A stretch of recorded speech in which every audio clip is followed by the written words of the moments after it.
Sebelum Cheng Ho dan Columbus terkenal, penjelajah laut dari Nusantara telah menjelajahi wilayah-wilayah yang membentang sepanjang sepertiga dari permukaan bumi.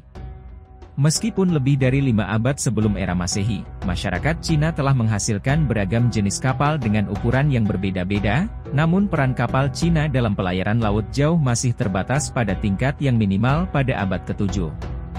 Dalam narasi perjalanan keagamaan Ising yang berlangsung antara tahun 671 hingga 695 Masehi, dari Kanton ke perguruan Nalanda di India Selatan, disebutkan bahwa ia menggunakan kapal Sriwijaya. Sriwijaya pada masa itu merupakan kekuatan maritim dominan yang mengendalikan jalur-jalur perdagangan di Laut Selatan. Dalam sebuah catatan, para pelaut Jawa dari masa lampau dijuluki sebagai ahli navigasi yang ulung. Mereka dianggap sebagai pionir dalam seni navigasi tertua, meskipun banyak yang berpendapat bahwa orang Cina sebenarnya lebih berhak atas gelar tersebut, serta menyatakan bahwa pengetahuan ini diturunkan dari mereka kepada orang Jawa. Namun, yang pasti, orang Jawa telah melakukan perjalanan ke Tanjung Harapan dan menjalin hubungan dengan Madagaskar pada zaman dahulu. Saat ini, banyak penduduk asli Madagaskar yang mengaku sebagai keturunan orang Jawa. Bahkan ditemukan beberapa alat musik, arsitektur rumah dan kuliner mereka, sama dengan yang ada di Nusantara. Pelaut Portugis yang menjelajahi lautan pada pertengahan abad ke-16 mencatat bahwa orang Jawa telah sampai ke Tanjung Harapan, Afrika, dan Madagaskar sebelum mereka. Mereka menemukan bahwa penduduk Tanjung Harapan pada awal abad ke-16 memiliki kulit yang coklat seperti orang Jawa. Mereka mengklaim keturunan Jawa, ungkap Chouto, seperti yang dikutip oleh Anthony Reid dalam bukunya berjudul Sejarah Modern Awal Asia Tenggara. Misteri kapal Jung Java.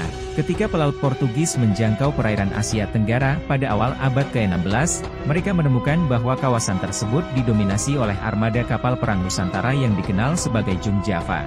Kapal dagang yang dimiliki oleh orang Jawa ini memegang kendali kuat atas jalur perdagangan rempah-rempah yang sangat strategis, yang membentang dari Maluku hingga Jawa dan Malaka. Pada masa itu, kota pelabuhan Malaka secara efektif menjadi pusat kegiatan perdagangan orang Jawa, menjadi pusat kegiatan ekonomi dan budaya yang penting di kawasan tersebut. Di sana banyak saudagar dan nahoda kapal Jawa yang menetap, dan sekaligus mengendalikan perdagangan internasional. Tukang-tukang kayu Jawa yang terampil membangun galangan kapal di kota pelabuhan terbesar di Asia Tenggara itu. Para tukang kayu itu menggunakan kayu jati sebagai bahan dasar pembuatan kapal tersebut. Bukti kepiawaian orang Jawa dalam bidang perkapalan juga ditemukan pada relief Candi Borobudur yang memvisualkan perahu bercadik, belakangan disebut sebagai kapal Borobudur. Orang-orang Portugis itu memuji kehebatan kapal Jung Java raksasa sebagai penguasa laut Asia Tenggara. Teknologi pembuatan Jung tak jauh berbeda dari karya kapal Borobudur, seluruh badan kapal dibangun tanpa menggunakan paku. Disebutkan, Jung Java memiliki 4 tiang layar, terbuat dari papan berlapis 4 serta mampu menahan tembakan meriam kapal-kapal Portugis. Bobot Jung rata-rata sekitar 600 ton, melebihi kapal perang Portugis. Kapal Jung Jawa terbesar dari Kerajaan Demak bobotnya mencapai 1000 ton yang digunakan sebagai pengangkut pasukan Nusantara untuk menyerang armada Portugis di Malaka pada 1513. Kapal Jung Java ini bisa saja dikatakan setara dengan kapal induk di era modern sekarang ini. Teknologi kuno bangsa Indonesia yang canggih di zaman dahulu kala, para nenek moyang kita sudah menemukan banyak penemuan yang terbilang canggih. Berdasarkan relief kapal di Candi Borobudur membuktikan bahwa sejak dulu nenek moyang kita telah menguasai teknik pembuatan kapal. Kapal Borobudur telah memainkan peran utama dalam segala hal dalam bahasa Jawa pelayaran, selama ratusan tahun sebelum abad ke-13. Memasuki abad ke-8 awal, kapal Borobudur digeser oleh Jung Besar Jawa, dengan 3 atau 4 layar sebagai jung. Kata jung digunakan pertama kali dalam perjalanan Biksu Odricho Jurnal, John Han de Marignolli, dan Ibnu Battuta berlayar ke Nusantara, awal abad ke-14. Dampak dominasi kapal Jung Java begitu besar hingga Giovanni da Empoli mencatat bahwa Cina bahkan melarang kapal-kapal tersebut berlabuh di beberapa pelabuhan di wilayah mereka. Rasa khawatir dan ketakutan melanda penguasaan perdagangan Cina, karena mereka menyadari bahwa kehadiran kapal-kapal Jung Java membawa potensi ancaman terhadap kestabilan kota-kota di sepanjang jalur perdagangan. Satu kapal Jung Java dianggap setara dengan kekuatan 20 kapal Jung Cina, memberikan gambaran akan kekuatan dan keunggulan yang dimiliki armada Nusantara. Namun, disayangkan bahwa banyak orang Indonesia sendiri tidak menyadari hal tersebut. Kehilangan jejak kapal Jum Jawa dari sejarah Indonesia pada abad ke-15 hingga ke-16 bukanlah hanya kehilangan bagi pelaut Jawa, tetapi juga bagi pelaut Melayu dan Tionghoa yang menggunakan jenis kapal layar ini. Kapal Jum Java memegang peranan yang sangat penting dalam jaringan perdagangan Asia Tenggara pada masa lalu.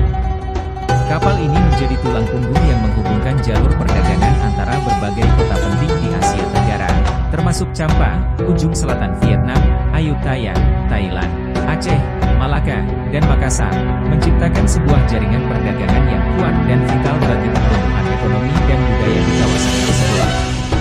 Hanya saja, keadaan itu berbanding terbalik menjelang akhir abad ke-17, ketika Perang Jawa tidak bisa lagi membawa hasil bumi dengan jumnya ke berbagai penjuru dunia.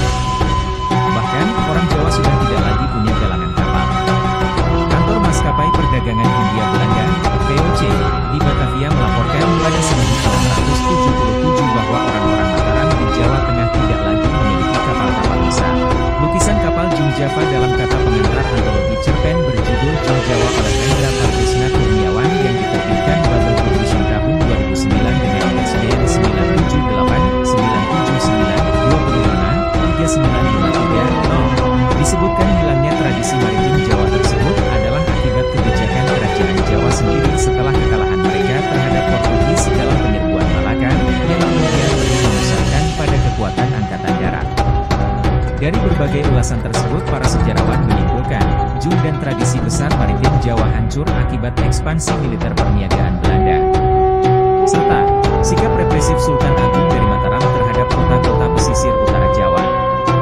Lebih celaka lagi, Raja-Raja Mataram pengganti Sultan Agung yaitu Amangkurat I bersikap